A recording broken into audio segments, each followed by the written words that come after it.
and funded by Oxlep. So if you're watching this, we've come on a little bit early just so that we can get everything set up, make sure everything's working. If you're joining us, please let us know in the chat and we will introduce yourselves. That'd be great. So go to the chat, say hi. If you're from Oxford, let us know whereabouts in Oxfordshire you are. We're going to start in maybe a minute's time, just get everybody in, get everybody to find the link, and then we're going to kick off and give you some practical training. Tonight's session is hosted by Oxlep. Oxlep is the local enterprise partnership for the Oxfordshire area. So if you're a business watching this and you're based in Oxford, you can get funded support for your business in terms of grants, resources, just information and guidance, totally impartial, fully funded, that can help you grow your business. So I would encourage you, if you're based in Oxfordshire, go check out Oxlep's website, check out some of their other events. Their Peer Networks program, I know it's coming up soon, is a great way to get expertise into your business to help you for free. So go have a look at that too. So we're going to start in a few more minutes, few seconds, 30 seconds or so. If you're watching, please let us know where you're watching from, and then we will start to dig into this whole concept of how do you sell without selling. Some of the slides we're going to do tonight, but we're going to also ask you to do some workshop pieces whilst we're doing it. So whilst we're doing it, we're going to help you develop your sales messaging in real time. So we'll start in a couple of minutes. So what you need a notepad and a pen. You need, if you've got Netflix on at the side, turn Netflix off, because we're going to do this in an interactive workshop and get this going now. So first things first, tonight's session is going to be more practical. It's about how do you sell without selling? What do I mean by how do you sell without selling? Well, the first thing I mean is sales should feel natural. If you're feeling uncomfortable selling, it's probably the wrong process or the wrong strategy. And so we're going to look at how the sales process works, what are the key drivers of a sales process, and then how can you build your sales process. And I'll give you an example of one that we use, and you can make your own from this session. So if you're watching us, please let us know in the chat so it doesn't look like me staring down the barrel of a camera for the next 50 odd minutes, but this is what we're going to cover. So first things first, I want you to understand the difference between a transactional and a value-driven sales process. So a transactional process versus a value-driven sales process. So as you can see on screen, I've got transactional versus value, but I also want you to think about these questions. What's the kind of business and sales that you want to develop? You should always in sales start with the end in mind. So what are the customers and the relationships you want to establish so that you can develop and find and attract and develop your sales process for the right customers? I've met many businesses where they're frustrated with their customer base, quite frankly, wish they'd got a different customer base, but feel stuck because they seem to be getting the same people. It's because their process and their goal aren't connected. So you want high margin, long-term relationships, and they don't really come from transactional selling. So here's some questions for you to note down. Here's some questions you should note down now. So number one, are you talking about what you do more than what it can do? Are you talking about what you do more than what it can do? So what do I mean by that? Well, what's the value of your product or service is actually in the difference it makes to your customers. The value of your product or service is the difference it makes to your customers. And so often what we do, we tell people what our product or service does, but we don't really show people the difference it can make. And so that's why people buy. They buy for the difference it can make. Are you highlighting, do you understand the difference that your product makes? Can you understand the problems a customer has to have for them to need your product. And here's our first exercise. Hopefully you're ready. Here's our first exercise. I want you to take your notepad and draw a line down the middle of it. So you'll have two sides of paper, two columns. And then on the right-hand column, I want you to write down all of the things that your product or service allows customers to achieve. What's the results? What's the benefits people gain from having your product or service? So it might be like more time. So that might be the first one. You might give people more time. It might be you save people money. So the first one will be very simple. Then I want you to think about more specific scenarios based on saving time or money or whatever it is that your product or service does. And you'll start to write more detailed answers of how you save people time, how it can give them time to focus on this, or it can do this, or it can do that, or it can do the other. Start to write those down. And then on the second column, the first column on the left-hand side, what I want you to do there is write what are the problems that the customer has to need that outcome. So if you put time, you give people time or you save them time. On the other side is they have no time. That's the simplest one. They're struggling for time. They're overworked.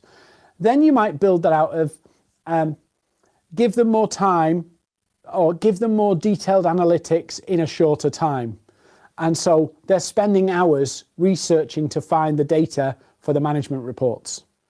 And you start to map these together until you get to a detailed level. So every time you write one on the right, it gets more detailed.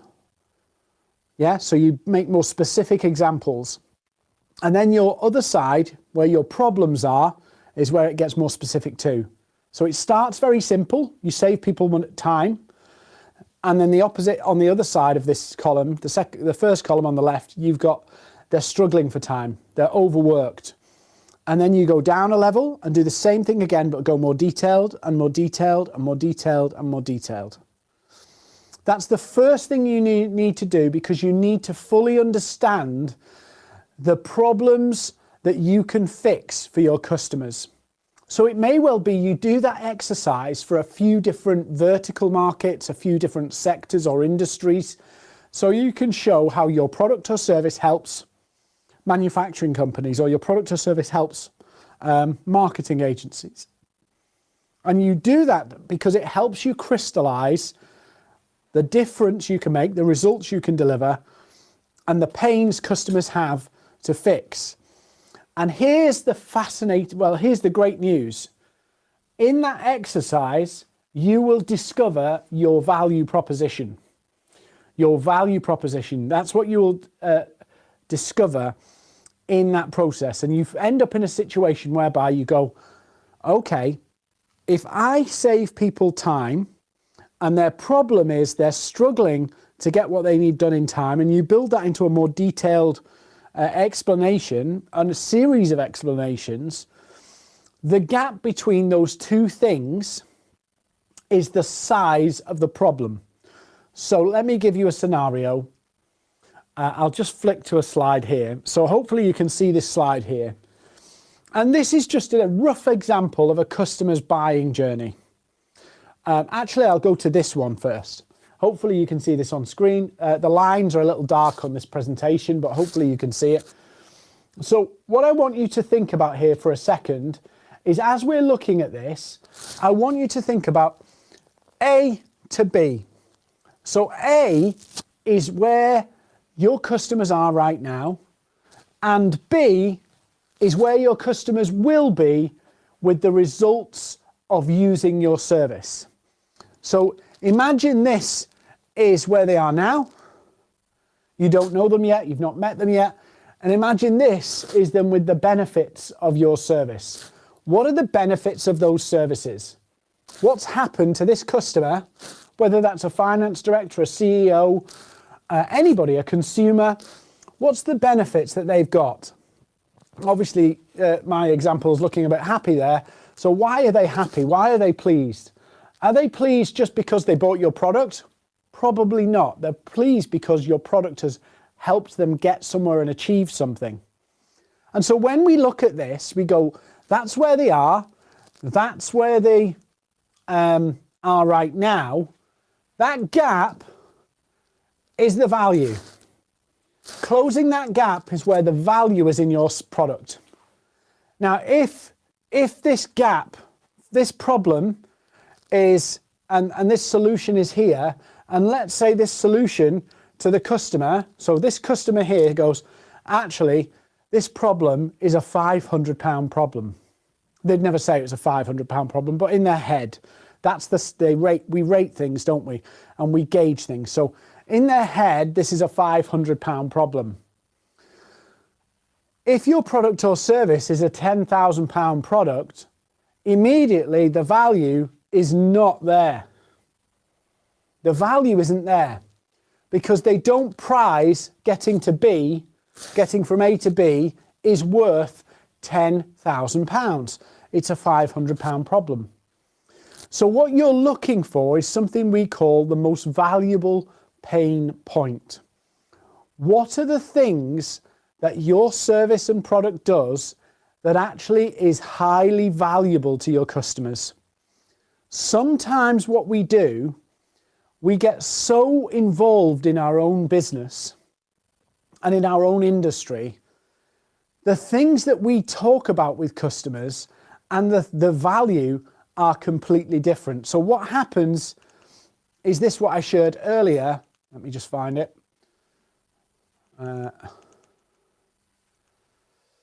Your strategy and your tactics or your messaging, the strategy and the ground war that you're doing to generate new business don't connect.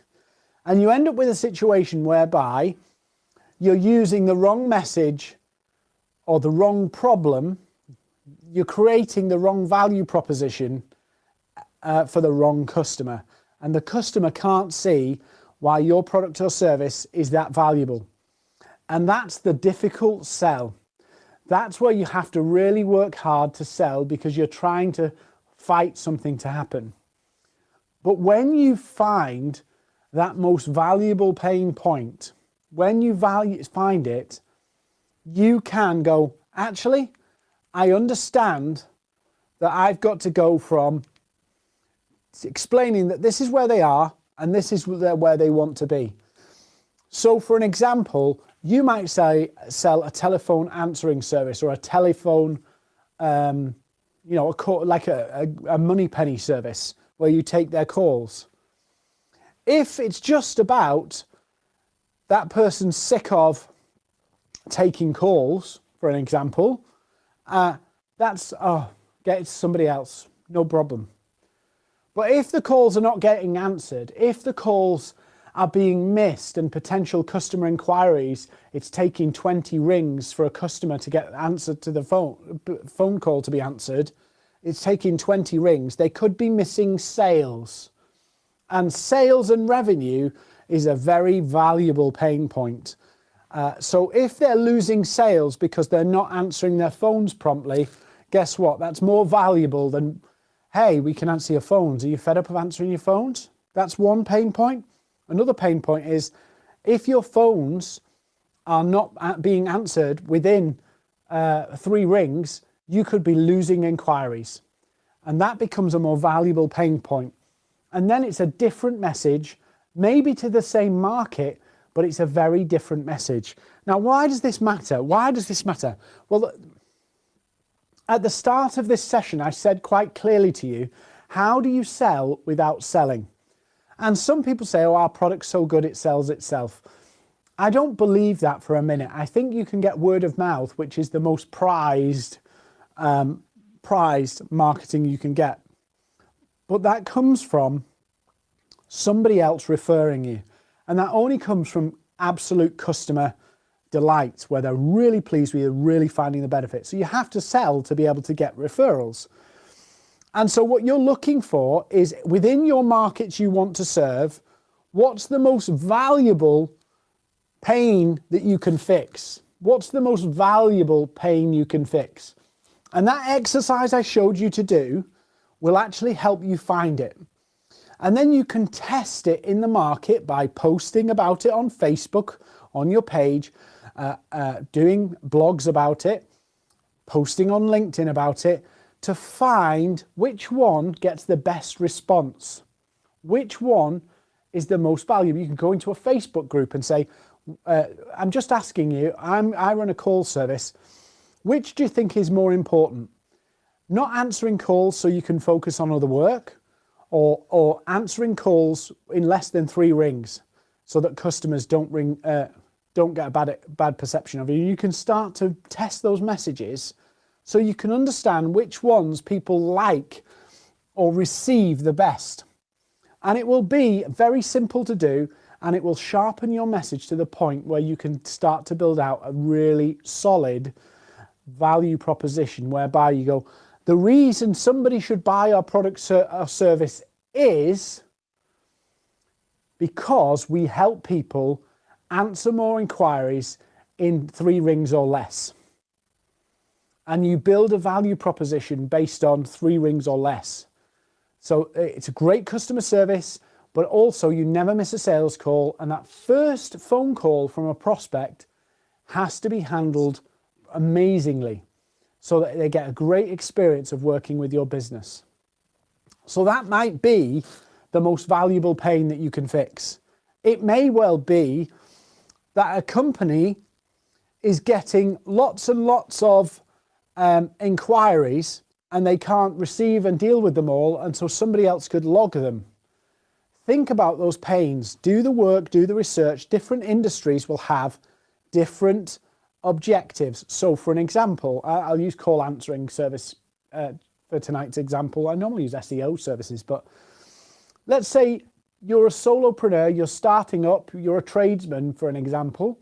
Why would you need a call answering service? Because you're working on a job, you're doing some work, maybe you're a sole trader, solopreneur, you're working on people's gardens or houses or whatever you're doing. And so one of the problems you've got is you need somebody to answer your phones and take inquiries professionally, because whilst you're with a client, you don't really want to be answering calls and scribbling things down on pieces of paper. So you might hire a call answering service because you need to professionalize your business. You need to stand out and not look like a bit amateurish, but you also don't want to miss any opportunities. That's more important. So think about what are the most valuable pain points that your business can solve and start to work them through. Now, let's say we want to make the sales process easier. We want to make it easier for people to buy. And so I would highly encourage you to create a roadmap. So a roadmap is simply, what's the process that you're going to take a customer on if you get an inquiry? So some key things here that will help you when you're having a conversation with a customer where you don't have to push them and cajole them to buy. So the first thing is, and this is a really important concept, that the customer has to understand for themselves. Let me just pull it up. The customer has to see for themselves that you can help them. That's number one. And number two, I haven't got on the slide here, is they have to see that the cost of inaction is greater than the cost of taking action. So the cost of inaction is greater than the cost of inaction. So let me give you an example of the cost of inaction. So if I'm a call answering service and a customer says, tell me a bit more about what you do, you can say, well, okay, let me just ask a couple of questions before I tell you what we do. Just ask a couple of questions so I understand your business a bit better.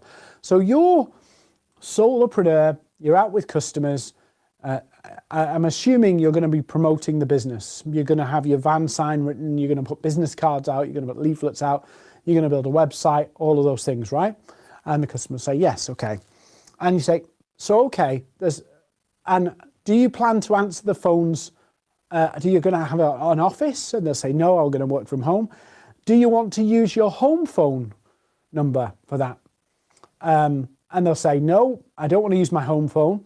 because when I go home, I want to down tools. I don't want customers ringing my home phone. Okay, and do you want to be a professional service? Do you want to be recognized? Yes, absolutely. Okay. So we know that maybe a mobile number on your website is probably not the best idea in terms of promoting your business. So you're starting to ask them questions so that they can calculate in their mind their own choices. They're adding all these choices they're making up in their own mind. And you say, okay, if you're going to do all this marketing, what we don't want to do, or what you don't want to do, I'd recommend, is promote a mobile number and undermine your reputation because people think, oh, new builder, can I trust them? They haven't got a landline, all of those things. They're still remarkably, even in this day and age, people trust having a landline, even though it doesn't mean anything anymore. So you're getting the customer to calculate the cost of inaction. And you say, okay, if we can help you, the best thing we can do is we'll give you a landline number so your customers have confidence in ringing a landline. We'll answer it professionally. We'll take any messages. We'll provide basic information. If you've got forms or information you need to, we'll do all of that for you. And more importantly, you give off a professional response to people so that when you're on a client's site, you're not disturbing that client, but also you don't have that rustly noise of working on a landline and a mobile phone and scribbling things down on pieces of paper. We'll email it all to you so you can follow up later. So suddenly you're getting them to calculate the cost of inaction by telling them about scribbling things down on pieces of paper, being almost rude in front of another customer because you're on the phone on their project. It just doesn't convey the right image in modern times when you're trying to be professional. So you're providing value, so you're talking to their pain. So if you're going to write a brochure, if you're going to write a website, I would highly encourage you to focus on the customer pains on your website, the customer pains on your brochure, the customer pains on your social media. Explain to people, if you've got this problem, if this problem is irrelevant to you, this is some of the things that happen as part of it. And we've got a worksheet you can have, by the way, if you'd like the worksheet that helps you kind of pad this out in more detail. We go through, we call it the one client profile, where we basically go, what are the key pains? Then we go, what are the symptoms of those pains? So for an example, let's use the call answering service and the startup builder for an example. The builder might have a pain, and their pain might be, okay, I'm having to answer all these calls on site. It's annoying, but it's the best way of doing it. The symptom of doing that might be that they come off unprofessional. The symptom of that might be they're scribbling things down and getting the quotes wrong. The symptom of that is that the customers might go, actually, we'll go with somebody else who seemed to be more professional, seem more on it, seem to be a bit more stable in the way they presented it. And so the symptoms can be just as important as the pains. And I think about it, it's topical at the moment, but I think about it, if you have a cold, one of the symptoms of a cold is a runny nose. So you think about it, a cold, the symptom is a runny nose. And sometimes people don't think about the cold, they think more about the runny nose. Now, if you have a runny nose, if that cold, the pain point, doesn't go in a while, and you have a runny nose for an extended period of time, what do? You reach for tissues to blow your nose and do all of that stuff that you need to do. That's what you do. But if you continue to treat the symptom, blowing your nose, when you've got a runny nose, guess what happens? You get a sore nose. Consequence. So the pain is a cold. The symptom is a runny nose because the cold is persisting, the pain is persisting. So you end up with symptoms of the pain. Then the consequences of not treating this cold, not dealing with it, not shifting it, not recovering from it, ends up with, you've blown your nose so hard, it's all dry skin and sore. And you end up Rudolph the Red-Nosed Reindeer. That's an example of some of the things that you should be doing. Mapping those out and understanding them, because when you then start to communicate them, people become relevant to you. And I'm going to show you actually, in 1 second, I'm going to show you a post that shows you how to do this. And often, particularly on your personal social media, you can do this really, really well. If you speak to people's pain, if they resonate with it, they make an inquiry, they take action. And so I'll show you some examples maybe in a little while. But the key thing is, if you can understand the pains of your customers, it makes your sales, your marketing much, much easier, because this is what you focus on. This is what you focus on. Now, I've said to people, if you go onto social media and you start talking about building garage extensions for people on your Facebook page or your LinkedIn or your personal Facebook or your business personal LinkedIn profile, and you say, I can build garages. Yeah, that's great. Anybody who wants a garage built will probably inquire. And so when you start talking about the pains of a problem, guess what? People who have that pain start to pay attention. So if I say, are you fed up of answering the phone on my LinkedIn page and profile, and I do it persistently and consistently, guess what happens? I end up in a situation whereby lots of people who have that problem, who are frustrated with that, chip in. They pay attention.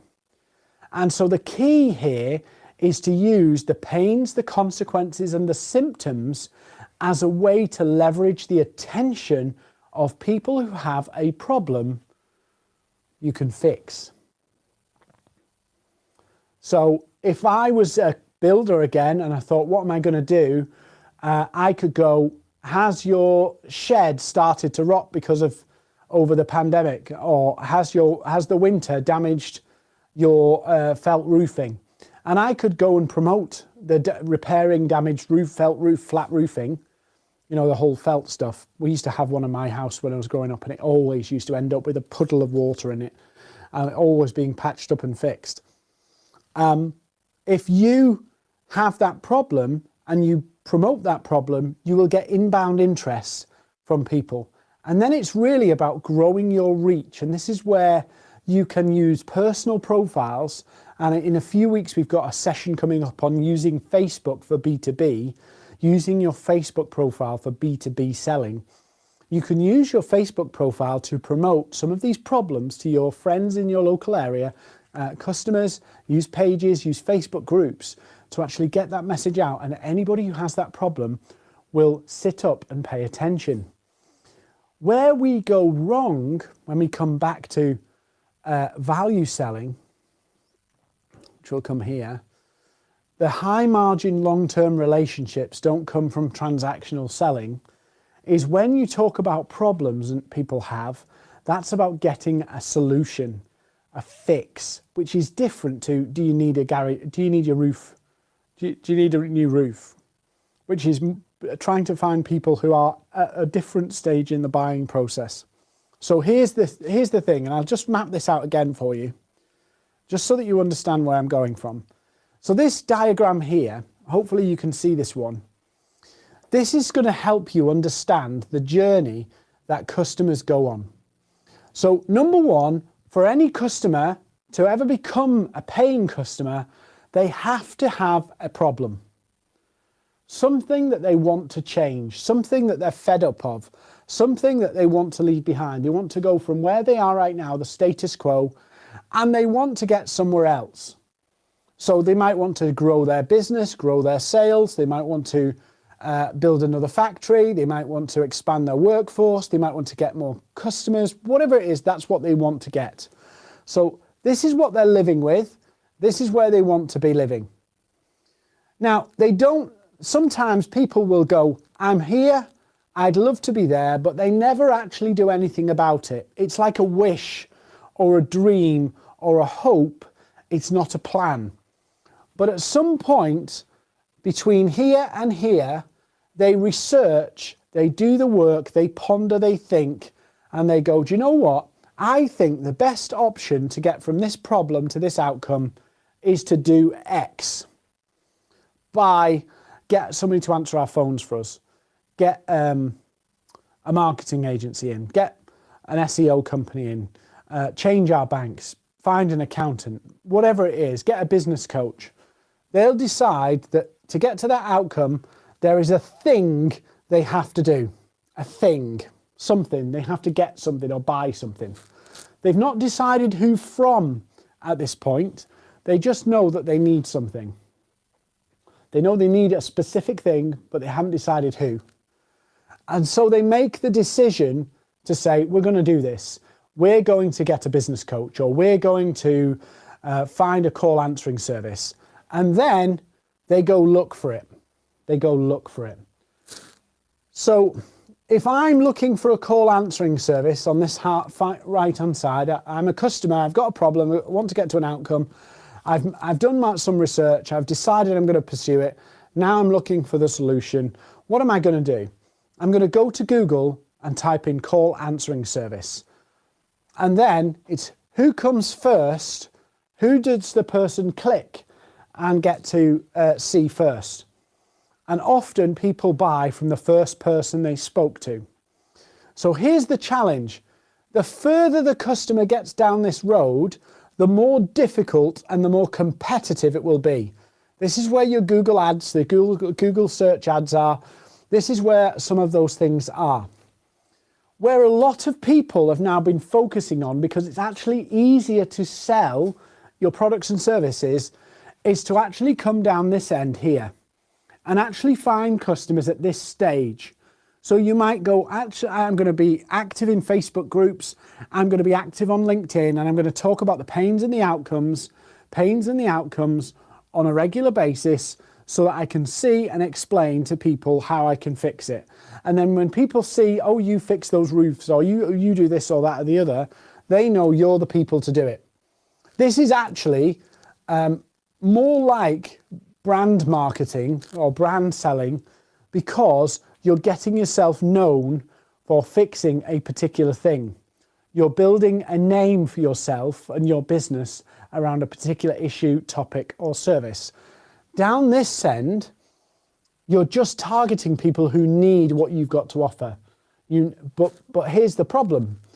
They're already educated buyers, and so they're looking for other people, getting 3 quotes, going to tender, maybe putting out an RFP, maybe going to some of the online websites where they can find people, the comparison sites and things like that, Trusted Trader and all that kind of stuff.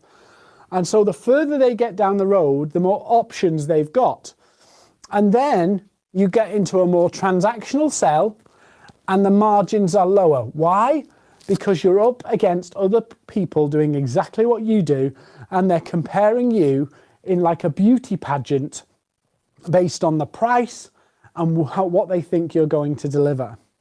And so there's very little scope to be a premium or the top most expensive in this sector unless you have something significantly valuable over and above your competitors. How do you get something more significantly more valuable to your customers? You have to have something in your offering that you know your customers value over and above everything else, your pain points and your outcomes. You have to know them. Yeah. So for an example, if you've bought a new kitchen, if you have a lot of, I was going to say if you have a lot of friends over, but none of us have had that recently.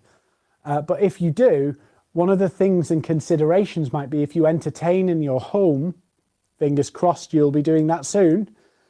If you entertain in your home, the consideration of how you entertain might come into play. And it may well be that you actually consider the kitchen not based on how you use it, but how it looks to people who come and entertain too. And so you could have an edge on the offering here because you tailor and make kitchens that you can show off with. They're a bit posh and swanky, and people come in and go, wow, because you like to entertain. So you can find the edge, but you have to really understand the value and pain points and really use them. So this is just a simple process that we use to help explain that if you catch people down here, before they've decided how they want to fix the problem, then you can actually, this is where the value in the process is. The value is in the process. So let me give you a scenario. If I've got a problem and I'm eager to pursue a result or an outcome or a destination, and you come along and talk about that problem and tell me about that outcome and say, I can show you how you can get there. Would you like to know more? I'm going to say yes, because I'm curious. And when then you've presented your information to me, I have a choice. Do I act on your proposal to me? Do I act on what you've said to me, which is very persuasive because I've spoken in your language about your problems, about your outcomes, like you're psychic. So I'm thinking this person really understands me, really understands what I'm trying to do, understands what I'm trying to achieve. And so my decision to change then is, do I keep doing what I'm doing now? Do I look for somebody else, or do I take your option? So is it your option? Is it keep going the way I am, or does it find somebody else? Find somebody else I'm comfortable with. And so this is when the cost of inaction has to be higher than the action. So if you're asking somebody to spend £10,000 with you, the staying the same has to be more costly than that. So if you're helping a business grow, if you're helping a business market themselves, and it's going to cost them £10,000, they have to see that there's a £100,000 opportunity there, and they have to believe it for themselves. They have to see it for themselves. You can't just tell them, I could make you £100,000, because nobody would believe you if you said that. They have to see the opportunity.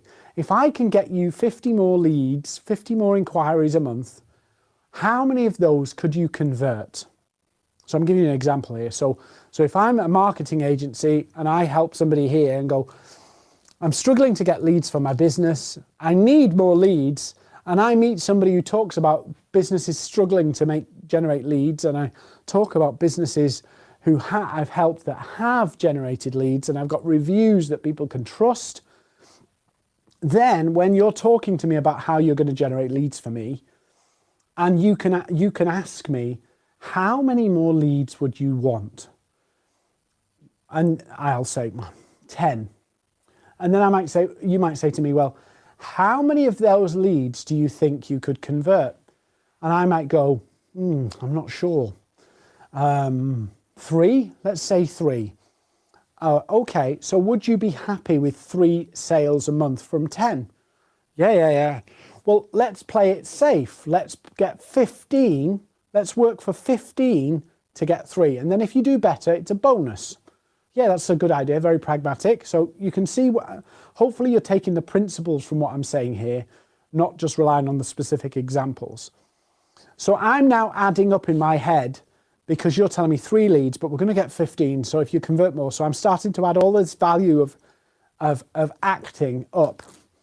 And then you might say to me, so if you get 3 leads, how much is that sale, each sale worth to you? And I often ask customers this, if you get a sale, what's it worth? And many times customers don't know. They don't know. They don't know how much a sale is worth. That's in a problem. If you can't work out how much an average sale is worth, I would encourage you to invest the time in doing that, because if you're going to sell something, you should have a clear understanding of what your price point is.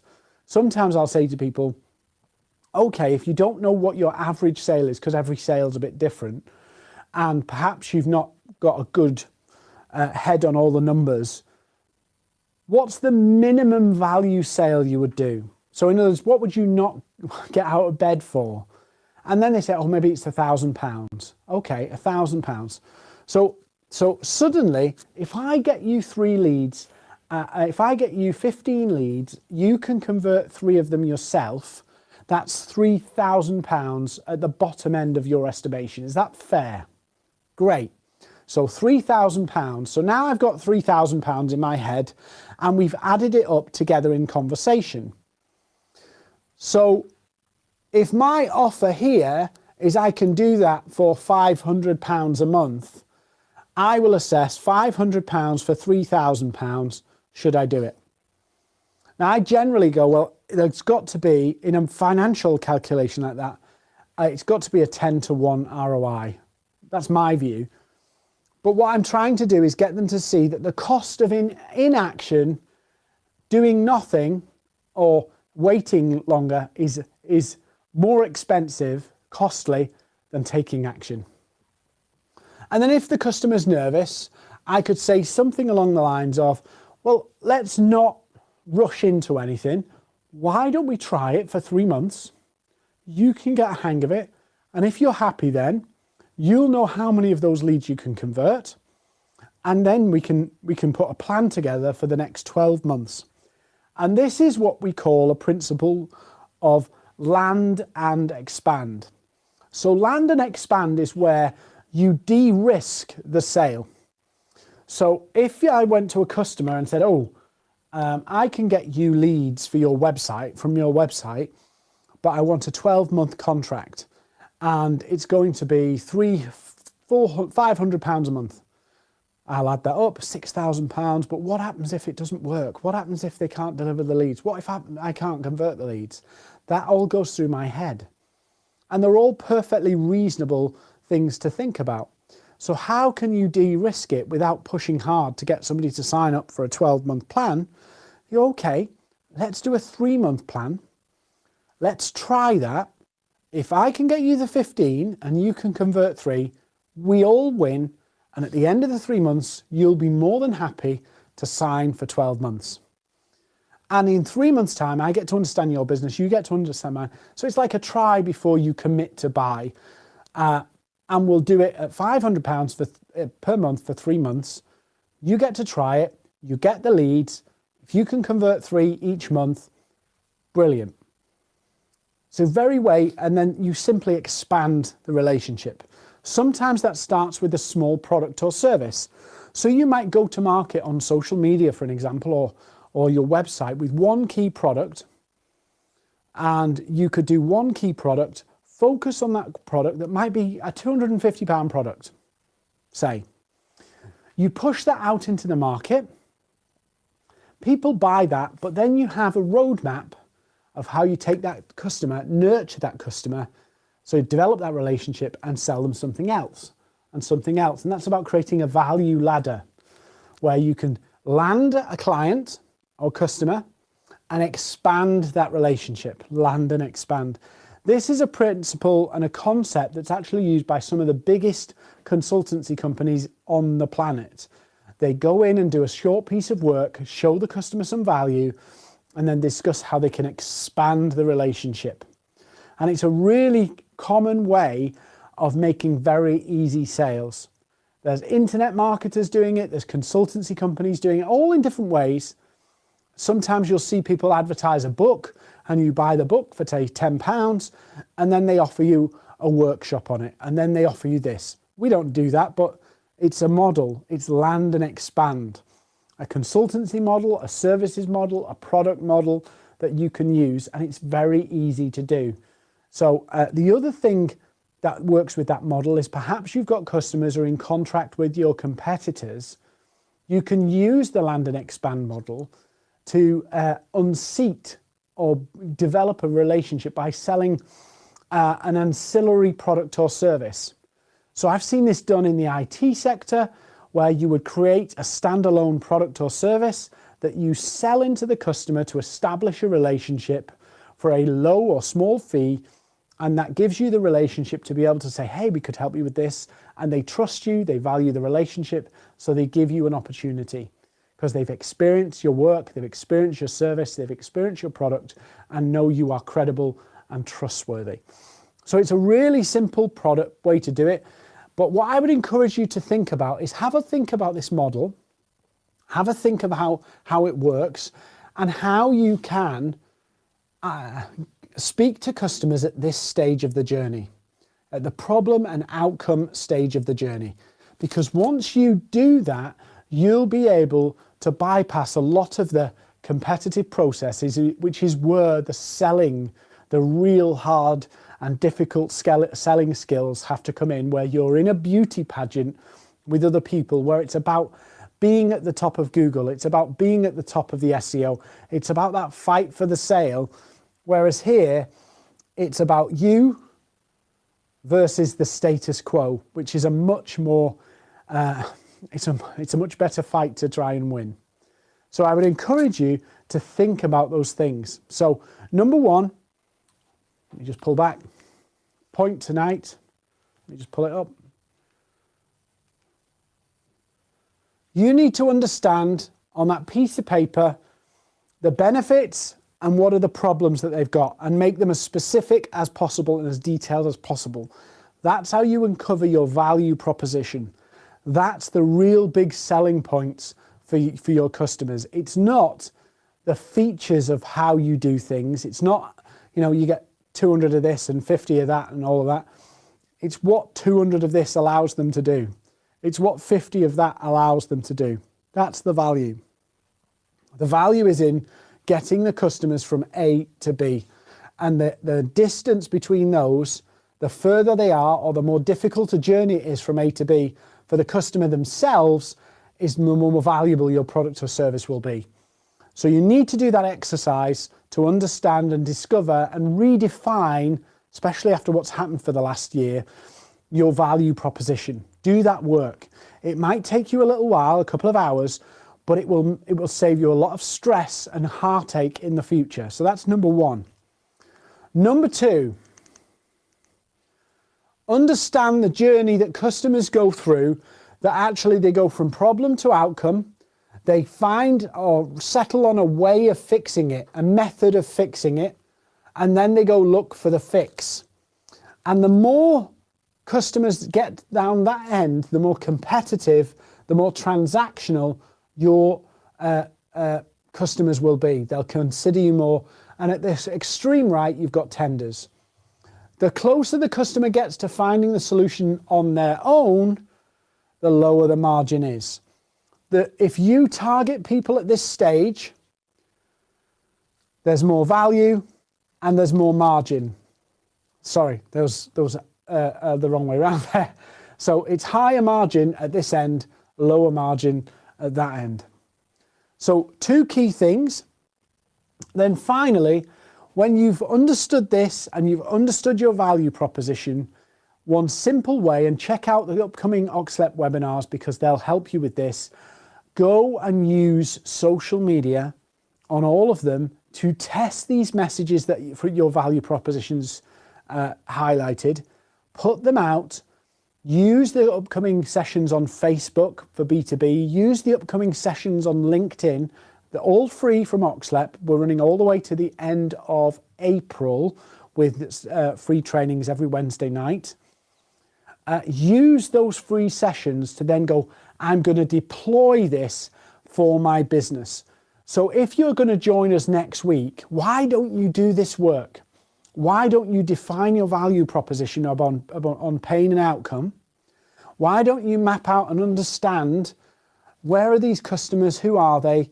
And then when we come back to the next session, you can build on that with our Facebook B2B, with our fill an event if you want to use an event to promote what you do. We're doing all of these different sessions so you can build on it week by week if you like. If you want to use LinkedIn or Facebook or email marketing, we've got a session on email marketing. You can use what we talked about tonight to build out your value proposition, understand your customer's process and their journey, and then start to use social media and email and digital channels and even our basic selling skills program that we're going to run mid-April, I think it is, that you can actually get them and move forward. So are there any questions? I know that's been quite an intense session tonight, but it's been quite quiet. If there's not questions, we'll wrap up a few minutes early. But I would highly encourage you, your value proposition will allow you to charge more.